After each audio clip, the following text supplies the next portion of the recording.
Good evening, my dear lovely children and dear friends. Welcome back to my channel, Learning Circle. Today, let's learn how to combine two sentences using to, and so that not, and also as soon as and no sooner than types of questions from previous year's question papers of First Language English NCERT 15E and 14E of First Language English State Syllabus. ಕಳೆದ 3 ಸಾಲುಗಳಲ್ಲಿ ನಡೆದಂಥ 2 ಅಂಕಗಳ combine sentences ಅನ್ನೋ topic ಅನ್ನ ಇವತ್ತು discuss ಮಾಡೋಣ. ಅದರಲ್ಲೂ ಕೂಡ ಟು ಮತ್ತೆ ಸೋ ದಟ್ ನಾಟ್ ಹಾಗೇನೆ as soon as and no sooner than ಗಳನ್ನ ಬಳಸಿ 2 ಸೆಂಟೆನ್ಸ್ ಗಳನ್ನ ಕಂಬೈನ್ ಮಾಡಿ ಒಂದು ಮೀನಿಂಗ್ಫುಲ್ ಸೆಂಟೆನ್ಸ್ ಮಾಡೋದನ್ನ ಬೇಸಿಕ್ ಕಾನ್ಸೆಪ್ಟ್ ಜೊತೆ ಇವತ್ತು ತಿಳ್ಕೊಳ್ಳೋಣ. Okay, let's continue. First question ಅನ್ನ ನೋಡಿ. SSLC ಮೇನ್ ಎಕ್ಸಾಮ್ ಮಾರ್ಚ್ 22 ನಲ್ಲಿ ಬಂದಂತಹ ಕ್ವೆಶನ್ ಇದು. Combine the sentence using too so that not. Question ಅನ್ನ ನೋಡಿ.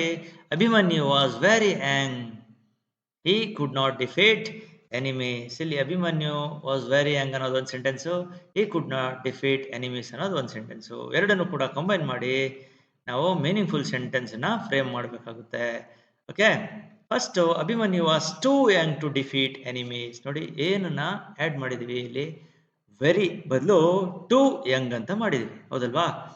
ಮತ್ತೆ ಫುಲ್ ಸ್ಟಾಪ್ ರಿಮೂವ್ ಮಾಡಿ ಹಿ ಕುಡ್ ನಾಟ್ ಬದಲು ಟು ಡಿಫೀಟ್ ಎನಿಮೀಸ್ ಅಂತ ಮಾಡಿದೀವಿ. ಓಕೆ, ಸೊ ಅದೇ ರೀತಿ Abhimanyu was so Young that he could not defeat enemies. ಇದಂತೂ ವೆರಿ ಈಸಿ. ಹೇಗೆ ಅಂತಂದ್ರೆ ಇಲ್ಲಿ ವೆರಿ ಅನ್ನೋದ್ರ ಬದಲು ಸೋ ಅನ್ನೋದನ್ನ ಯೂಸ್ ಮಾಡಬೇಕಾಗುತ್ತೆ. ಸೊ ವೆರಿ ಬದಲು ಸೋ, ಮತ್ತೆ ಫುಲ್ ಸ್ಟಾಪ್ ಅನ್ನ ರಿಮೂವ್ ಮಾಡಿ ದಟ್ ಅನ್ನೋದು ಯೂಸ್ ಮಾಡಿ ಸೆಕೆಂಡ್ ಸ್ಟೇಟ್ಮೆಂಟ್ ಅನ್ನ ಹಾಗೆ ಬರೆದ್ರೆ meaningful so that not statement ಆಗುತ್ತೆ. ಓಕೆ, ಸೊ ಕಂಬೈನ್ ಸೆಂಟೆನ್ಸ್ ಬಗ್ಗೆ ಸ್ವಲ್ಪ ಬೇಸಿಕ್ ನಾವು ನೋಡೋದಾದ್ರೆ ಒಂದು ಎಕ್ಸಾಂಪಲ್ ನ ತಗೊಂಡು ನೋಡೋಣ. Is very weak, he could not walk fast. ಒಂದು ಎಕ್ಸಾಂಪಲ್ ನ ತಗೊಳ್ಳಿ. ಇದರಲ್ಲಿ ಎರಡು ಸೆಂಟೆನ್ಸ್ ಅನ್ನ ಮಾಡಿ ನೋಡಿ. He is so weak that he could not walk fast. So first so that not ಮಾಡಿದೀನಿ ನಾನು, ಯಾಕೆಂದ್ರೆ ಇಲ್ಲಿ ನೋಡಿ ವೆರಿ ಅನ್ನೋದ್ರ ಬದಲು ಸೋ, ವೀಕ್ ಆದ್ಮೇಲೆ ಫುಲ್ ಸ್ಟಾಪ್ ಅನ್ನ ರಿಮೂವ್ ಮಾಡಿ ದಟ್ ಆಡ್ ಮಾಡಿ ಉಳಿದಿದ್ದು ಸೆಕೆಂಡ್ ಸ್ಟೇಟ್ಮೆಂಟ್ ಅನ್ನ ಹಾಗೆ ಬರ್ತಿದ್ದೀನಿ. ಕೊನೆಯಲ್ಲಿ ಫುಲ್ ಸ್ಟಾಪ್ ಬರೆದ್ರೆ ಈಸಿಯಾಗಿ so that not statement ready ಆಗುತ್ತೆ ಮೀನಿಂಗ್ಫುಲಿ. ಸೊ ಹಾಗೇನೆ ಇಲ್ಲಿ is too weak to walk fast. ಇಲ್ಲಿ ಸೋ ಬದಲು ಟು ಯೂಸ್ ಮಾಡಬೇಕಾಗುತ್ತೆ. ದಟ್ ಹಿ ಕುಡ್ ನಾಟ್ ಅದ್ರ ಬದಲು ಟು ಅನ್ನೋ ಒಂದೇ ವರ್ಡ್ ಇಂದ ನಾವು ಸೆಂಟೆನ್ಸ್ ಅನ್ನ ಕಂಪ್ಲೀಟ್ ಮಾಡ್ಬೋದು. Is too weak to walk fast ಅಂತ ಸೆಂಟೆನ್ಸ್ ಅನ್ನ ಫ್ರೇಮ್ ಮಾಡ್ಬೋದು ಮೀನಿಂಗ್ಫುಲ್ ಆಗಿ. ನೋಡಿ ಇಲ್ಲಿ ವೆರಿ ಬದಲು ಸೋ, ಫುಲ್ ಸ್ಟಾಪ್ ರಿಮೂವ್ ಆಗಿದೆ, ಕ್ಯಾಪಿಟಲ್ ಹೆಚ್ ಇದ್ದಿದ್ದು ಸ್ಮಾಲ್ ಹೆಚ್ ಆಗಿದೆ. ನೋಡಿ ಇಲ್ಲಿ ಟು ಯಾವ ರೀತಿ ಸೋ ಬದಲು ಟು ಯೂಸ್ ಮಾಡಿರುವಂಥದ್ದು, ದ್ಯಾಟ್ ಹಿ ಕುಡ್ ನಾಟ್ ಬದಲು ಟು ಯೂಸ್ ಮಾಡಿರುವಂಥದ್ದು. ಈ ರೀತಿ ಚೇಂಜ್ ಮಾಡಬೇಕಾಗುತ್ತೆ. ಮತ್ತೆ ಸೆಂಟೆನ್ಸ್ ಅನ್ನ ನೋಡಿ. Abhimanyu was very young, he could not defeat his enemies. Abhimanyu was too young to defeat enemies. Abhimanyu was so young that he could not defeat enemies. Let's move to the second question. The tree is very high, he cannot climb it. March 23 ನಲ್ಲಿ ಬಂದಿರುವಂತ question ಇದು. 15E ನಲ್ಲಿ the tree is very high ಬದಲು very ಬದಲು too high. Full stop ಮತ್ತೆ he cannot remove ಮಾಡಿ for him to climb it ಅಂತ add ಮಾಡಬೇಕಾಗುತ್ತೆ. For him to climb it, ಯಾಕಂದ್ರೆ ಇಲ್ಲಿ ಸಬ್ಜೆಕ್ಟ್ ಹಿ ಇದೆ, ಹಾಗಾಗಿ ಫಾರ್ ಹಿಮ್ ಅಂತ ಮಾಡಬೇಕಾಗುತ್ತೆ ಮೀನಿಂಗ್ಫುಲ್ ಆಗಿ. Next the tree is so high that he cannot climb it. ಇದಂತೂ ವೆರಿ ಈಸಿ ನೋಡಿ. ಫುಲ್ ಸ್ಟಾಪ್ ಬದಲು ರಿಮೂವ್ ಮಾಡಿ ವೆರಿ ಬದಲು ಸೋ ಯೂಸ್ ಮಾಡೋದು, ಫುಲ್ ಸ್ಟಾಪ್ ನ ರಿಮೂವ್ ಮಾಡಿ ದಟ್ ಯೂಸ್ ಮಾಡೋದು. ಉಳಿದ ಸೆಕೆಂಡ್ ಸ್ಟೇಟ್ಮೆಂಟ್ ನ ಹಾಗೆ ಬರೆದ್ರೆ ಈಸಿಯಾಗಿ ಸ್ಟೇಟ್ಮೆಂಟ್ ಮೀನಿಂಗ್ಫುಲ್ ಸ್ಟೇಟ್ಮೆಂಟ್ ಫ್ರೇಮ್ ಆಗುತ್ತೆ. Okay, so let's move to the next question. Is very old, he cannot learn new things. So very old, very ಬದಲು ಟೂ ಓಲ್ಡ್ ಅಂತ ಮಾಡಬೇಕು.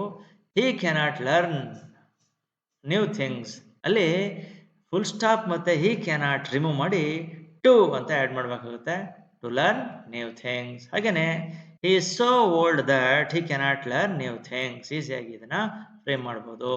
Let's move to the next question. It was very late I could not go out for a walk. So ಇಲ್ಲಿ first too ನ ಮಾಡೋದಾದ್ರೆ it was too late. Full stop ಮತ್ತೆ I cannot ಬದಲು for me to go out for a walk ಅಂತ ಮಾಡಬೇಕಾಗುತ್ತೆ. ಹಾಗೆ so that not it was so late. Too late ಬದಲು so late. Full stop ಬದಲು that I could not go out for a walk ಅಂತ second ಸ್ಟೇಟ್ಮೆಂಟ್ನ ಬರೆದ್ರೆ statement complete ಆಗುತ್ತೆ, meaningful ಆಗಿರುತ್ತೆ. ಮಧ್ಯದಲ್ಲಿ ಯಾವುದೇ ಫುಲ್ ಸ್ಟಾಪ್ ಕಾಮಾ ಯಾವುದು ಯೂಸ್ ಮಾಡಬಾರ್ದು. Okay, he is good, he does not deceive anyone. So ಇಲ್ಲಿ ವೆರಿ ಅನ್ನೋದಿಲ್ಲ. ಸೊ ಇಲ್ಲಿ he is too good to deceive anyone ಅಂತ ಮಾಡಬೇಕಾಗುತ್ತೆ. ಸೊ ಟು ಬದಲು he is so good that he does not deceive anyone. ನೋಡಿ ಇಲ್ಲಿ to ಬದಲು so good ಆಗಿದೆ, ಫುಲ್ ಸ್ಟಾಪ್ ಬದಲು ದಟ್ ಬಂದಿದೆ, ಉಳಿದ ಸೆಕೆಂಡ್ ಸ್ಟೇಟ್ಮೆಂಟ್ ಏನಿದೆ ಹಾಗೇ ಇದೆ. ಈಸಿಯಾಗಿ ನೀವು ಇದನ್ನು ಫ್ರೇಮ್ ಮಾಡ್ಬೋದು. ಬಟ್ ಮಿಡ್ಲಲ್ಲಿ ಯಾವುದೇ ಕಾರಣಕ್ಕೂ ಫುಲ್ ಸ್ಟಾಪ್ ಆಗಲಿ ಕಾಮಾ ಆಗಲಿ ಬರಿಬಾರ್ದು. Next question. The sun rises the fog disappeared. ಇದು ಬೇರೆ type question. As soon as ಮತ್ತೆ ನೋ ಸೂನರ್ ದ್ಯಾನ್ ಇವುಗಳನ್ನು ಯೂಸ್ ಮಾಡಿ ಎರಡು ಸ್ಟೇಟ್ಮೆಂಟ್ನ ಒಂದು ಸ್ಟೇಟ್ಮೆಂಟ್ ಮಾಡಬೇಕು. ಹೇಗೆ ಅಂತಂದರೆ ಫಸ್ಟು ಆಸ್ ಸೂನ್ ಆಸ್ ಒಂದು ಸ್ಟೇಟ್ಮೆಂಟ್ ಮಾಡಿದ್ರೆ 1 ಮಾರ್ಕ್ಸ್, ನೋ ಸೂನರ್ ದ್ಯಾನ್ ಇನ್ನೊಂದು ಸ್ಟೇಟ್ಮೆಂಟ್ ಮಾಡಿದ್ರೆ ಇನ್ನೊಂದು ಮಾರ್ಕ್ಸ್ ಸಿಗುತ್ತೆ. ಹೇಗೆ? As soon as. So sentence ಬಿಗಿನಿಂಗಲ್ಲಿ ಆಸ್ ಸೂನ್ ಆಸ್ ಬರೆಯೋದು, ಫುಲ್ ಸ್ಟಾಪನ್ನ ರಿಮೂವ್ ಮಾಡೋದು. ನೋಡಿ, ಫುಲ್ ಸ್ಟಾಪನ್ನ ರಿಮೂವ್ ಮಾಡೋದು, ಮತ್ತೆ ಸೆಕೆಂಡ್ ಸ್ಟೇಟ್ಮೆಂಟನ್ನು ಬರೆದು ಲಾಸ್ಟಲ್ಲಿ ಫುಲ್ ಸ್ಟಾಪ್ ಹಾಕಿದರೆ ಮುಗೀತು. ಸೊ ಅದೇ ರೀತಿ no sooner did the sun rose ಆಗಬಾರ್ದು, ಇಲ್ಲಿ ರೈಸ್ ಆಗಬೇಕು. ದ್ಯಾನ್ ದ ಫಾಗ್ ಡಿಸಪಿಯರ್ಡ್, ಇಲ್ಲಿ ರೈಸ್ ಆಗಬೇಕು. ಇದನ್ನ ಕರೆಕ್ಟ್ ಮಾಡ್ಕೊಳ್ಳಿ please, sorry. Rise than the fog disappeared ಅಂತ ಆಗಬೇಕು. ಓಕೆ, ಸೊ ಇಲ್ಲಿ the sun rose the fog disappeared ಇದನ್ನ ಹೇಗೆ ಯೂಸ್ ಮಾಡಬೇಕು? ಆಸ್ ಸೂನ್ ಆಸ್ ಅಂತಂದ್ರೆ as soon as plus sentence 1 ಮತ್ತೆ ಕಾಮಾ ಮತ್ತೆ ಸೆಂಟೆನ್ಸ್ 2 ಲಾಸ್ಟಲ್ಲಿ ಫುಲ್ ಸ್ಟಾಪ್. ಈ ರೂಲನ್ನ ಫಾಲೋ ಮಾಡಬೇಕು. ನೋಡಿ ಇಲ್ಲಿ ಆಸ್ ಸೂನ್ ಆಸ್ ಫಸ್ಟ್ ಬರೆದ್ರಿ, next sentence 1, next comma, next sentence 2, last full stop ಮರಿದೇ ಹಾಕಬೇಕು. ಮಧ್ಯದಲ್ಲಿ ಫುಲ್ ಸ್ಟಾಪ್ ಯಾವುದೇ ಕಾರಣಕ್ಕೂ ಹಾಕಲೇಬಾರ್ದು. Okay, next no sooner than ಯಾವ ರೀತಿ ಯೂಸ್ ಮಾಡಬೇಕು ಅಂತ ಅನ್ನೋದಾದರೆ ಇಲ್ಲಿ 3 ರೂಲನ್ನು ನೆನ್ಪಿಟ್ಕೋಬೇಕಾಗುತ್ತೆ. ಪ್ರೆಸೆಂಟಲ್ಲಿದ್ದರೆ ಹೇಗೆ, ಮತ್ತೆ ಪಾಸ್ಟಲ್ಲಿದ್ದರೆ ಹೇಗೆ, ಮತ್ತೆ ಪರ್ಫೆಕ್ಟಲ್ಲಿದ್ದರೆ ಹೇಗೆ ಅಂತ. ಓಕೆ, ಸೊ ಡೂ ಡಸ್ ಇದ್ರೆ ಸಬ್ಜೆಕ್ಟು ವರ್ಬ್ 1 ಇರುತ್ತೆ, ಸೆಕೆಂಡ್ ಪಾರ್ಟಲ್ಲೂ ಕೂಡ ಸಬ್ಜೆಕ್ಟು ವರ್ಬ್ 1 ಇರುತ್ತೆ. ಇಲ್ಲಿ ಡಿಡ್ ಫಾರ್ಮಲ್ಲಿ ಬಂದರೆ ಸಬ್ಜೆಕ್ಟು ಇದ್ದು ವರ್ಬ್ 1 ಇರಬೇಕು, ಧ್ಯಾನ್ ಆದಮೇಲೆ ಸಬ್ಜೆಕ್ಟು ವರ್ಬ್ 2 ಇರಬೇಕು. ಮತ್ತೆ ಹ್ಯಾಡ್ ಫಾರ್ಮಲ್ಲಿ ಇದ್ರೆ ಹ್ಯಾಡ್ ಸಬ್ಜೆಕ್ಟ್ ಮತ್ತೆ V3 ಇರುತ್ತೆ, ಧ್ಯಾನ್ ಆದಮೇಲೆ ಸಬ್ಜೆಕ್ಟ್ ವರ್ಬ್ 2 ಇರಬೇಕಾಗುತ್ತೆ. ಎಕ್ಸಾಂಪಲ್ನ ನೋಡಿ, the sun rose the fog disappeared. No sooner did the sun rise than the fog disappeared ಅಂತಿದೆ. ಸೊ ಇಲ್ಲಿ ಏನೇನು ಚೇಂಜ್ ಆಗಿದೆ? ನೋ ಸೂನರ್, ಡಿಡ್ ಆದಮೇಲೆ ಸಬ್ಜೆಕ್ಟು ದ ಸನ್, ವರ್ಬ್ 1 ಆಗಿದೆ ನೋಡಿ, ರೈಸ್ ಇದ್ದಿದ್ದು ರೋಸ್ ಇದ್ದಿದ್ದು ರೈಸ್ ಆಗಿದೆ, ಮತ್ತೆ ದ್ಯಾನ್ ಆ್ಯಡ್ ಮಾಡಬೇಕು, the fog disappeared verb 2. Okay, so ಮತ್ತೆ ಈ ಸ್ಟೇಟ್ಮೆಂಟನ್ನು ಕರೆಕ್ಟಾಗಿ ಗಮನಿಸಿ. ಆಸ್ ಸೂನ್ ಆಸ್ ಮತ್ತು ನೋ ಸೂನರ್ ದ್ಯಾನಲ್ಲಿ ಯಾವ ರೀತಿ ಚೇಂಜಸ್ ಆಗಿದೆ ಅಂತ. ಆಸ್ ಸೂನ್ ಆಸ್ ಬಿಗಿನಿಂಗಲ್ಲಿ ಕಾಮಾ ಇದೆ, ಯಾವ ರೀತಿ ಚೇಂಜಸ್ ಆಗಿದೆ ಅನ್ನೋದನ್ನು ನೀವು ಗಮನಿಸಬೇಕಾಗುತ್ತೆ. Okay, so let's move to the second question. ಈ ಟೈಪಲ್ಲಿ we reached the station, the train left. ಇಲ್ಲಿ 2 ಸ್ಟೇಟ್ಮೆಂಟ್ ಇದೆ. We reached the station, the train left ಅನ್ನೋದು ಇದೆ.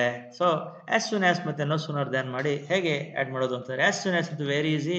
ಬಿಗಿನಿಂಗಲ್ಲಿ ಆಸ್ ಸೂನ್ ಆಸ್ ಹಾಕ್ಬಿಡೋದು, ಮತ್ತೆ 2 ಸ್ಟೇಟ್ಮೆಂಟ್ನ ಕಂಬೈನ್ ಮಾಡೋದು. ಮಧ್ಯದಲ್ಲಿ ಕಾಮಾ ಹಾಕಬೇಕು, ಲಾಸ್ಟಲ್ಲಿ ಫುಲ್ ಸ್ಟಾಪ್ ಇರಬೇಕು. ನೋಡಿ ಇಲ್ಲಿ easily first as soon as, ಅದಾದಮೇಲೆ ಫಸ್ಟ್ ಸ್ಟೇಟ್ಮೆಂಟ್, ಅದಾದಮೇಲೆ ಫುಲ್ ಸ್ಟಾಪ್ ಬದಲು ಕಾಮಾ, ಸೆಕೆಂಡ್ ಸ್ಟೇಟ್ಮೆಂಟ್, ಲಾಸ್ಟಲ್ಲಿ ಫುಲ್ ಸ್ಟಾಪ್. ಸೊ ಅದೇ ಥರ ಆಸ್ ಸೂನ್ ಆಸ್ ಬದಲು ನೋ ಸೂನರ್, ರೀಚ್ಡ್ ಬದಲು ಡಿಡ್ ರೀಚ್ ಅಂತ ಮಾಡಬೇಕು. Did we reach the station.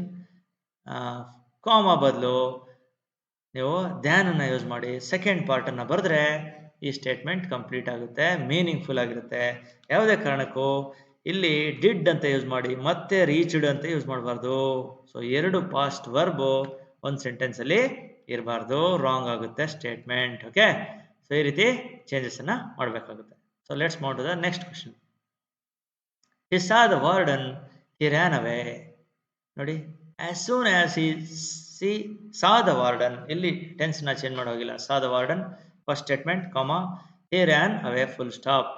Next, no sooner did he see the warden. ನೋಡಿ, ಇಲ್ಲಿ ಸಾ ಇದ್ದಿದ್ದು ಸಿ ಆಗಿದೆ, ಡಿಡ್ ಮತ್ತೆ ಸಿ ದ ವಾರ್ಡನ್, ಕಾಮ ಬದಲು than he ran away. Okay, let's move to the next question. The driver saw the garden's green signal. He started his car. So, ಎರಡು statement ಇದೆ. Driver saw the green signal. He started his car. As soon as the driver saw the green signal, he started his car. ನೋಡಿ, ಮಧ್ಯದಲ್ಲಿ ಒಂದು ಕಾಮ ಮಾತ್ರ ಇದೆ, last ಅಲ್ಲಿ full stop. Okay, next, no sooner did the driver see the green signal than he started his car. ನೋಡಿ, no sooner did ಆದ್ಮೇಲೆ subject ಬರಬೇಕು, ದ ಡ್ರೈವರ್. ಸಾ ಇದ್ದಿದ್ದು ಸಿ ಆಯಿತು, ಡಿಡ್ ಇಲ್ಲಿ ಯೂಸ್ ಮಾಡಿದ್ದೀವಿ, ಹಾಗಾಗಿ ದ ಗ್ರೀನ್ ಸಿಗ್ನಲ್, ದ್ಯಾನ್ ಕಾಮ ಬದಲು than he started his car, second statement. Next, she began reading the novel. Someone knocked at the door. So, ಇಲ್ಲೂ ಕೂಡ ಹಾಗೇನೆ, as soon as she began reading the novel, someone knocked at the door. So, first beginning ಅಲ್ಲಿ as soon as use ಮಾಡಬೇಕು. First statement, comma, second statement, full stop. Next, no sooner did she begin. ನೋಡಿ, began ಇದ್ದಿದ್ದು begin reading the novel, comma ಬದಲು than someone knocked at the door. Okay, let's move to the next question. We got into the compartment, the train started. ಎರಡು statement ಇದೆ.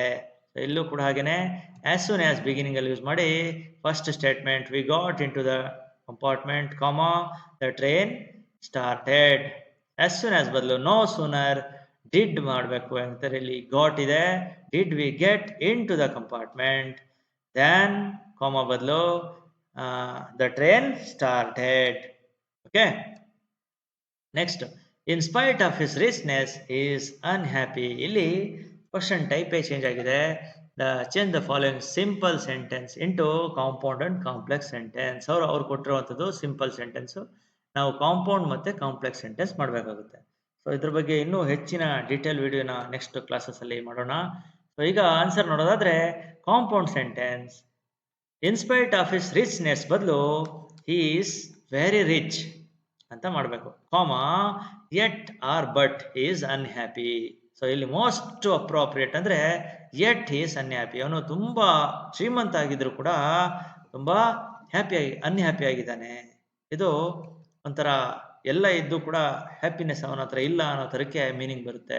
ಹಾಗೇನೆ complex sentence ಮಾಡೋದಾದ್ರೆ, although is very rich is unhappy. ಇಲ್ಲಿ ದೋ ಅಥವಾ although ಎರಡರಲ್ಲಿ ಯಾವ್ದು ಬೇಕಾದ್ರೂ ಯೂಸ್ ಮಾಡ್ಬೋದು. ಇಲ್ಲಿ ಹಿ ಅನ್ನೋದು ಸ್ಮಾಲ್ ಲೆಟರ್ ಆಗಬೇಕು, ಕರೆಕ್ಷನ್ ಮಾಡ್ಕೊಳ್ಳಿ. Is very rich is unhappy ಅಂತ ಕಂಬೈನ್ ಮಾಡಬೇಕಾಗುತ್ತೆ. ನೆಕ್ಸ್ಟ್, ಮಾರ್ಚ್ 22 ನಲ್ಲಿ 14 ಬಂದಿರುವಂಥದ್ದು, being tired he sat down to rest. ಇಲ್ಲಿ ಎರಡು ಪಾರ್ಟ್ ಇದೆ. ಸೊ ಕಾಂಪೌಂಡ್ ಸೆಂಟೆನ್ಸ್, ಇದು ಕೂಡ ಸಿಂಪಲ್ ಸೆಂಟೆನ್ಸ್ ಆಗಿದೆ. ಸೊ ಬೀಯಿಂಗ್ ಟಯರ್ಡ್ ಅಂತದ್ದು simple sentence. So he was tired, so therefore he sat down to rest. So ಇದು ಕಾಂಪೌಂಡ್ ಸೆಂಟೆನ್ಸ್ ಮಾಡಿದೀವಿ. So compound sentence ಮಾಡಲಿಕ್ಕೆ ಫ್ಯಾನ್ ಬಾಯ್ಸ್ ಅಂತ ಕೋಆರ್ಡಿನೇಟಿಂಗ್ ಕಂಜಂಕ್ಷನ್ಸ್ ಯೂಸ್ ಮಾಡಬೇಕಾಗುತ್ತೆ. ಅದರಲ್ಲಿ ಒಂದು ಸೊ ಮತ್ತೆ therefore ಕೂಡ ಬರುತ್ತೆ, ಆಯ್ತಾ? ಆ ರೀತಿ ಕಾಂಪೌಂಡ್ ಕಂಜಂಕ್ಷನ್ ಯೂಸ್ ಮಾಡಿ ಮಾಡಬೇಕಾಗುತ್ತೆ. ಹಾಗೇನೆ ಕಾಂಪ್ಲೆಕ್ಸ್ ಸೆಂಟೆನ್ಸ್ ಅನ್ನ ಸಬಾರ್ಡಿನೇಟಿಂಗ್ ಕಂಜಂಕ್ಷನ್ ಯೂಸ್ ಮಾಡಿ ಮಾಡಬೇಕಾಗುತ್ತೆ. ನೋಡಿ, as bar since he was tired, he sat down to rest. ನೋಡಿ, as since he was tired ಅನ್ನೋದು ಸಬಾರ್ಡಿನೇಟಿಂಗ್ ಕ್ಲಾಸ್, ಜೊತೆಲಿ he sat down to rest ಅನ್ನೋದು ಮೈನ್ ಕ್ಲಾಸ್. ಓಕೆ, ಸೊ ಈ ರೀತಿ ಚೇಂಜ್ ಮಾಡಬೇಕಾಗುತ್ತೆ. ನೆಕ್ಸ್ಟ್, ಅವರು ಕೊಟ್ಟಿರುವಂಥದ್ದು ಇಲ್ಲಿ ಸಿಂಪಲ್ ಸೆಂಟೆನ್ಸ್ ಅಲ್ಲ, ಇದನ್ನ ಕಾಂಪೌಂಡ್ ಸೆಂಟೆನ್ಸ್ ಅಂತ ಚೇಂಜ್ ಮಾಡ್ಕೋಬೇಕು. ಕಾಂಪೌಂಡ್ ಸೆಂಟೆನ್ಸ್ ಕೊಟ್ಟಿದ್ದಾರೆ ಯಾಕಂದ್ರೆ ಇಲ್ಲಿ ಅಂಡ್ ಅನ್ನೋ ಫ್ಯಾನ್ ಬಾಯ್ಸ್ ಅಲ್ಲಿ ಇರುವಂತಹ ಆ್ಯಂಡ್ ಅನ್ನೋ ಒಂದು ಕಂಜಂಕ್ಷನ್ ಇದೆ. I saw a girl and she was very beautiful. Simple ಆಗಿ ಮಾಡೋದಾದರೆ simple sentence I saw a very beautiful girl. So ಇದರ ಕಾಂಪ್ಲೆಕ್ಸ್ ಫಾರ್ಮಲ್ಲಿ ಮಾಡೋದಾದರೆ I saw a girl who was very beautiful. ಇಲ್ಲಿ relative conjunction who was very beautiful ಅಂತ ನಾವು relative conjunction use ಮಾಡಿ complex sentence ಮಾಡಬೇಕಾಗುತ್ತೆ.